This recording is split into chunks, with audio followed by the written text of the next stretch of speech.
Venimos hoy de hablar en varios encuentros y realmente hay un desgaste en la voz por razones de gripa. Me dejó la secuela. Pero aquí no vamos a hablar tanto por una razón. No hemos tenido mayor conflicto en las luchas políticas o en las acciones administrativas siendo alcalde con las cámaras de comercio. La alcaldía mantuvimos una relación amistosa de colaboración mutua. De hecho, la persona que dirigía la empresa de energía Bogotá, que mantuve ahí un año, venía el periodo anterior, la que cumplió su periodo, pasó a dirigir la Cámara de Comercio de Bogotá en ese momento. Entonces solo haría unas puntualizaciones, digamos, que me interesa que discutamos en los próximos, las acciones de estos 4 años que están por venir. El tema formalización, formalidad, informalidad. Un tema recurrente, diario, casi en todas las discusiones del Congreso de la República en diferentes leyes, con diversas posiciones al respecto. Pero siempre me ha parecido que lo que separa formalidad e informalidad no es una razón económica, es una razón legal. Una ley define que es una empresa formal y por tanto define que es informal. Y básicamente alrededor de si tiene pagos al sistema de seguridad social existente que pone buena parte de su financiación en manos de la empresa, tanto de trabajadores como empresarios. El tema que aún se mantiene. Es una discusión que podría ser pública. Hay sistemas económicos en el mundo en donde la empresa no es la que paga la seguridad social, sino el impuesto. Era más bien el modelo que existía en Europa. Y ahí se borraría la frontera automáticamente. Que me lleva a pensar que la frontera es un poco débil desde el punto de vista de la economía. Yo creo que el capitalismo en Colombia se puede desarrollar porque no está desarrollado. Por tanto, las capacidades productivas del país, que son hoy raquíticas, en la economía popular. Y por eso, digamos, este concepto, que también es un concepto, podrían ponerle otro, pero la economía popular me parece mucho más decente que decirle a media economía del país que no es legal, que es lo que hacemos con el concepto de informalidad. La economía popular puede tener formalidades, puede tener informalidades, pero allí está en realidad, primero, buena parte de los puestos de trabajo, la mitad, la inmensa mayoría por debajo del salario mínimo, ahora que se empieza a discutir ese tema a final de año siempre. Poco sacamos discutiendo el salario mínimo cuando la mitad de quienes trabajan no tienen que ver con el salario mínimo porque están por debajo. Y no son asalariados. Tienen ingresos, pero no son asalariados, ingresos que quedan por debajo del salario mínimo, en una gran proporción. Ahí está el mundo de la pobreza, indudablemente. El rebusque, como se dice popularmente, intentar sobrevivir. Allí se consiguen los ingresos de sobrevivencia para mucha gente. No están muertos porque allí lo consiguen, una especie de cojín de seguridad mínima. Nadie está rico ahí. Allí aparecen las mafias. Claves, lo conocí por mano propia en el caso de los vendedores ambulantes y de una especie de organismos que vendían el espacio público cobrándole al vendedor. Eso no es más que extorsión generalizada. O ahora con un desarrollo muy grande los sistemas de crédito que podríamos llamar informal, pero eso no es informal, son sistemas de crédito usureros que en realidad hacen parte de un sistema de lavado de activos de las mafias, que logran control sobre la población, es decir, poder, porque no hay ninguna otra fuente de financiación allí operando, ni el Estado, ni la banca privada tradicional. La gente de la economía popular paga el crédito más caro del país cuando se mete en esos circuitos y no tiene otra opción. 10% diario, a veces más. Y con una gente que está armada. Puede amenazar si no pagas, etcétera, con una serie de relaciones de violencia muy premodernas, pero es lo que hay en la economía popular. Y ahí está la mitad de la economía colombiana. Y ahí hay una vitalidad. Alguna vez observaba a un peruano que hablaba de estos temas, de Soto se llamaba, o se llama, no sé, que él veía en esa vitalidad precisamente las posibilidades del desarrollo, algo parecido a lo que estoy diciendo aquí. Lo veía. Uno se asoma a San Victorino y vive más o menos el lugar, transacciones, pues ahí tienen el mercado más grande de América Latina en telas y confecciones, de América Latina. Pero la inmensa mayoría de lo que se mueve ahí es informal, desde el punto de vista de esa clasificación, y indudablemente se mueve mucho la ilegalidad. Sin embargo, es el principal mercado. Por algo, el precio del metro cuadrado, hasta cuando yo fui alcalde, no he vuelto a saber de esos datos ahora, es el más caro del país. El metro cuadrado más caro no es donde viven en la zona rosa, lo tiene es San Victorino. Y ese precio de la tierra, esa renta de la tierra tiene que ver con la enorme capacidad de transferir o generar riquezas que se puede producir en esa zona y no en otra. Entonces hay una renta diferencial. Estás en San Victorino, estás hecho. Claro, esto es una mentalidad, digamos, de la economía popular. Las señoras del madrugón, para el cual hicimos ese edificio que no salió tan bonito, que está ahí de colores, por ejemplo, pagaban alquileres cada semana cuando salían a vender de 30 millones de pesos. 30 millones por unas horas, porque no tenían un espacio propio. Nosotros le dijimos, vivan en el edificio y hagamos unos contenedores de colores bien bonitos para que ustedes vendan ahí. Vayan y miren qué pasa ahí. Ninguna señora llegó a un contenedor. Tal es el grado de rentabilidad y de captura de rentas que se puede hacer en San Victorino que una vez salimos de la administración, a la funcionaria que yo tenía en el ramo le dio miedo adjudicar. Carazo error.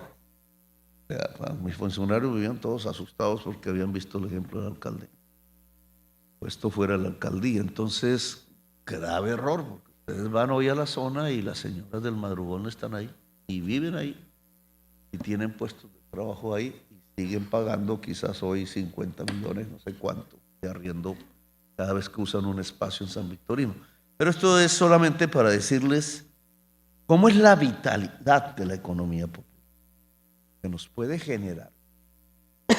Y entonces, el ejemplo clásico en los años que han pasado, desde hace décadas, era que más o menos el conflicto se establecía entre el comerciante legal, formal, de la séptima, por ejemplo, o la décima en Bogotá, o del Hueco, y el vendedor ambulante. Y entonces, ¿cómo es posible que el vendedor ambulante venda en la calle sin pagar impuestos y yo sí pago impuestos?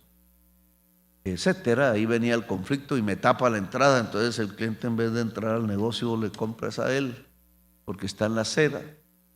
Y generalmente se resolvía llamando a la policía y la policía entraba en conflicto con el vendedor ambulante o la vendedora y salía la foto al otro día en El Tiempo, la mercancía desparramada quizás. Y esa era más o menos la lógica. Yo pienso que nosotros tendremos que entrar en otra lógica, y aquí las cámaras de comercio tienen un papel que cumplir, que ya pues no es un invento, y pilotos, hay procesos que nos sirven, pero hay que generalizar. Por ejemplo, la alfabetización digital.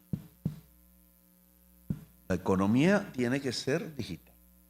Esa es una capacidad nueva, porque no existía hace 50 años, pero es una capacidad que hay que desarrollar en la economía popular. Un gran empresario, si no sabe de lo digital, es ya por pereza, que no le gusta cacharrear, etcétera. Tiene muchas oportunidades de saberlo. Sus hijos seguro lo saben, como casi todos los jóvenes, pero en general los integrantes de la economía popular ni siquiera tienen una conexión en su hogar. Usan una flecha que se nos ha vuelto a nosotros el medidor de la conectividad, el número de celulares, pero esto, flecha o no sirve si no hay banda ancha. Y si los costos de la conexión y del uso de la banda ancha no son baratos, entonces la economía popular queda por fuera del desarrollo de la economía digital, que hoy por hoy va corriendo, se impone, y dentro de 10 años tengan ustedes la certeza, con unos aparatos que hoy ni conocemos, es el modus operandi del comercio y de la producción. Y entonces, si la economía popular no sabe qué, uno diría, claro, el SENA podría cumplir un papel. Nosotros en la Alcaldía de Bogotá creamos una cosa que se llamaban los SASCA, que tenían que ver con las zonas de aglomeración, en donde había confecciones, donde había calzados y cueros, que eran unos sistemas. Contratábamos por allá a unos jóvenes. En ese entonces Europa estaba en crisis, entonces traíamos jóvenes, muchachos y muchachas expertas en diseño de zapato, y ¡pum!, empezaron a enseñar a los confeccionistas del zapato. Y fue interesante y fue bueno, pero eso eran cosas piloto, marginales. Las cámaras de comercio podrían ayudarnos en una tarea de alfabetización digital de la economía popular. ¿Cómo, etcétera? Pues hay que discutirlo bien. El segundo tema que me parece importante, y usted lo mencionó en su estudio, en la investigación que realizaron, es que ¿cómo se hace para que esa economía popular crezca y entonces tenga la capacidad, si las normas siguen siendo las mismas de hoy, de pagar seguridad social, que es lo que lo define como informal o formal? ¿Cómo se hace? Que la inmensa mayoría de esa economía no paga eso porque no puede, porque el nivel de ingresos no da para eso, porque en general es una empresita de papa frita por ahí, de colombinas, de chupetas, de dulces, de pulpa de fruta, etcétera, en donde el capitalista es el señor dueño de la casa, a veces alquilada, abre su garaje, y los obreros son sus hermanos, su esposa, sus hijos. Y entonces ahí tienen esa otra manera de entender la producción. Si les dicen, no, es que usted tiene que pagarle la seguridad de su hijo, no, pero si pago la seguridad de mi hijo, entonces no queda ni para reproducir el ciclo productivo para el otro mes otra vez hacer dulces o galletas o chocolatinas. Entonces hay que darle capacidad, más posibilidad de ingresos. Y ese incremento de la capacidad, usted dice bien que lo puede dar la asociatividad. Y yo estoy convencido de eso. No puede ser una asociatividad obligada. Esos ejemplos en Colombia han fallado. Por ejemplo, en el caso de vendedores ambulantes Bogotá, el fondo ese que existía para ese tema, cogía unos créditos, unos dineros públicos, y asociaba a dedo. Ustedes 5, ustedes van a alquilar este local. Eso estallaba en un conflicto al rato. Generalmente les ponían un local también escogido por el fondo, no por la gente. Entonces mandaban por allá un poco de viejitos arriba en un segundo piso, después de una escalera en un lugar donde no entraba nadie. Como lo vi en Usme, casi un presidio era lo que habían organizado allí. Y claro, ellos, sí, muy amables, les agradecían el local y se salían de nuevo a la calle, porque allí no había una forma de sobrevivir. Incluso contraveniendo lo que mucha gente ideológicamente llama la libertad de empresa. O sea, ¿por qué los señores vendedores no podían decidir con quién asociarse de ellos? Y con la novia, con el hermano, con el vecino, con el pana, con etcétera. ¿Y por qué no podían escoger dónde alquilar el sitio? Que lo hubieran hecho con un criterio comercial, porque no son tontos. Hubieran dicho, mire, este local aquí sirve porque aquí pasa no sé qué. Si hacemos pasajes, que es un urbanismo muy tradicional de Bogotá, pasaje en el centro. Si hacemos pasajes ahora, que no volvimos a hacer, pues se amplían los espacios del comercio y ahí nos pueden meter y ahí entran los clientes porque llueve mucho y entonces eso está techado, la galería que llaman en Europa. Entonces se convierte en un lugar de ventas, etcétera. La asociatividad libre me parece fundamental para empoderar la economía popular. Y como eso es un aprendizaje, nosotros tenemos una falla grande como sociedad, nos lo han dicho muchos pueblos del mundo. No trabajamos en equipo. Miren ustedes un grupo de izquierda y ahí ven a Colombia. Llegan al poder y ya es agarrarse las mechas. Pero eso no es de izquierdas. Miren un grupo de derecha y encuentran lo mismo. Agarrados ahí por el pedacito, no sé qué. En todas partes tenemos un grave problema de trabajo en equipo. Incluso a mí muchas veces me ha gustado ser solitario. Pero yo sé que uno solitario, por ejemplo, un solitario no llega a la presidencia. Eso es imposible. Entonces, el trabajo en equipo, que cada vez más estas tecnologías lo obliga prácticamente, ¿cierto? Porque es una sociedad en red, mundial, nacional, en el mismo barrio. Esta sociedad en red nos lleva necesariamente a trabajo en equipo. ¿Por qué nosotros no sabemos del trabajo en equipo, lo rechazamos o instintivamente no nos gusta? Porque no se construye en el colegio, en la escuela. Lo que tenemos es un sistema competitivo, ¿cierto? ¿Quién saca el primer lugar? Lo digo por mi experiencia. ¿Quién saca el primer lugar? Claro, y cuando uno dice, pues yo voy a estudiar, voy a estudiar solo. A mí las ideas de izquierda me daban para ayudar al vecino y entregarle la copialina, pero en general, solos, saque las mejores notas, eche para adelante, muy gringo el método, pero no enseña a trabajar en equipo. Trabajar en equipo lo hace el deporte. Trabajar en equipo lo hace el arte, la música en el colegio, pero fue precisamente lo que quitaron unos años para acá.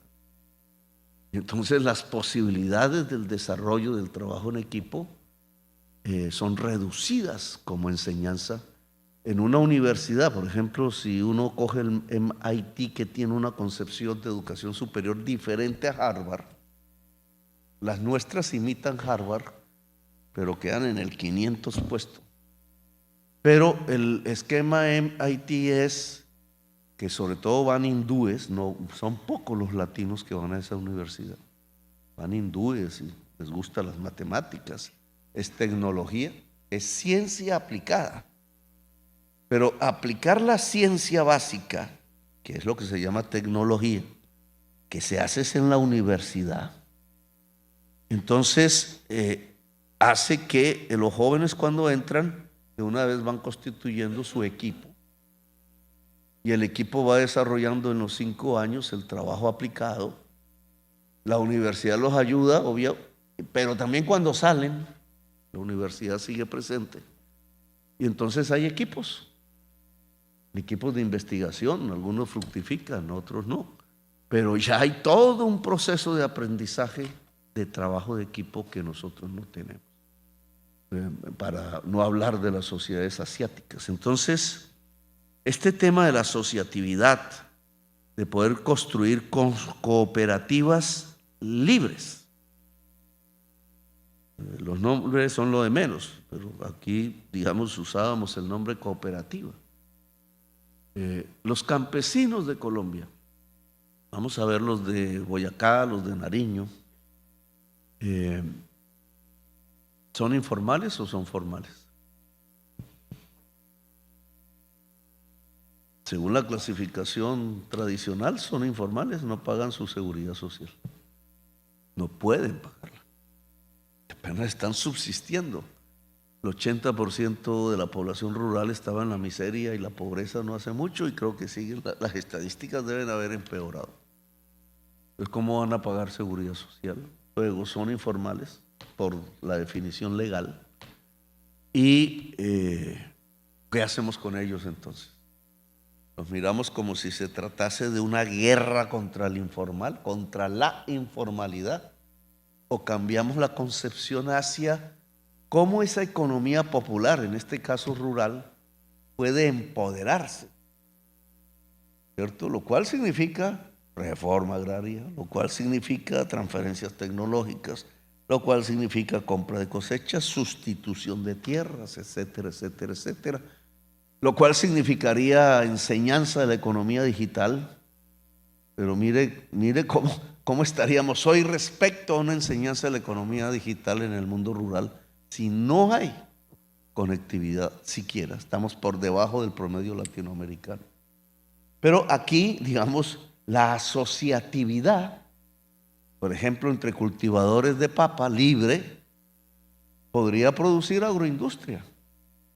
Porque ya en una región de aglomeración de cultivadores de papa, casi todos pequeños, muy pequeños, pero en la región se da la cantidad de producción suficiente para poner una fábrica de papas fritas, por poner un ejemplo, de almidón de papa o de alcohol de papa o lo que queramos. ¿En propiedad de quién? Y entonces alguien en la visión tradicional diría, no, pues hay que traer un extranjero, hay que traer un gran capital. La asociatividad puede generar esa ausencia que seguramente tendrá el campesino de la papa en Nariño o en Boyacá, de un gran capital, porque es el Estado el que tiene que aparecer con el capital, y es la asociatividad la que puede generar la base mínima para poner la agroindustria. Y si nos agroindustrializamos, obviamente seremos más ricos. Entonces, digamos, en general, esto es lo que llamaríamos una transferencia de saberes, sea en lo digital, sea en la asociatividad, sea en diversos caminos, sea en la utilización de las energías limpias.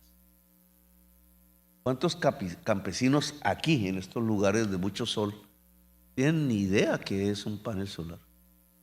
No saben cómo funciona.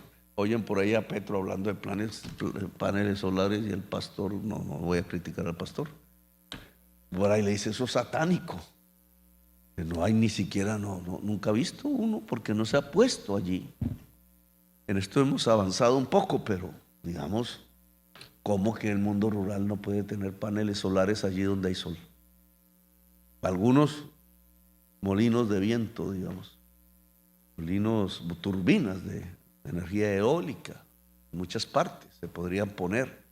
¿Cómo logramos articular esas tecnologías de avanzada con el mundo de la economía popular? A esto le podrían llamar populismo. Esa sería una buena definición. Ahí sí acertarían, porque el populismo precisamente se definía, criticado por Lenin, profesor Escobar, me dirá si me equivoco. Lenin es el que critica el populismo, y lo critica porque son organizaciones rusas que creen que el campesinado puede saltarse el capitalismo, no hacerlo, y tecnológicamente pasar hacia formas más avanzadas de sociedad. Eran los populistas rusos. Pues aquí, de cierta forma, cuando yo digo que la economía popular se puede articular a las nuevas tecnologías, pues estamos un poco recordando esas tareas, esas discusiones. Lo que pasa es que los rusos mataron 30 millones de campesinos por no hacer caso a los populistas. Pues, estatizaron toda la tierra y ahí murieron como 30 millones. En cambio, este camino de empoderar, por ejemplo, el campesinado a través de la asociatividad, etcétera, las nuevas tecnologías, las transferencias de saberes, podría darnos un camino que no es a cómo se supera el capitalismo, sino a cómo se democratiza el capitalismo. Es más, yo diría más ofensivamente, a cómo se desarrolla el capitalismo. Partiendo de que quienes tienen la tierra en el mundo rural no son capitalistas, son poseedores de grandes extensiones de tierra fértil y no siembran una mata de yuca, quitándole al país toda su capacidad y su potencialidad productiva. Y recordando las viejas épocas del feudalismo y de la esclavitud prácticamente, cuando nosotros lo que tenemos es que desarrollar la tierra precisamente para poder industrializar el país tal cual lo han hecho los Estados Unidos, Francia, España, después de Franco, o aún Franco, porque Franco no fue tonto y repartió tierras en España, precisamente para industrializar, o como lo hizo el Japón, o la China, o Corea, que es el ejemplo que siempre pongo. Lo siempre pongo porque cómo es que cuando fuimos a pelear, Corea era la mitad de nosotros éramos 2 veces más ricos y hoy somos 6 veces más pobres.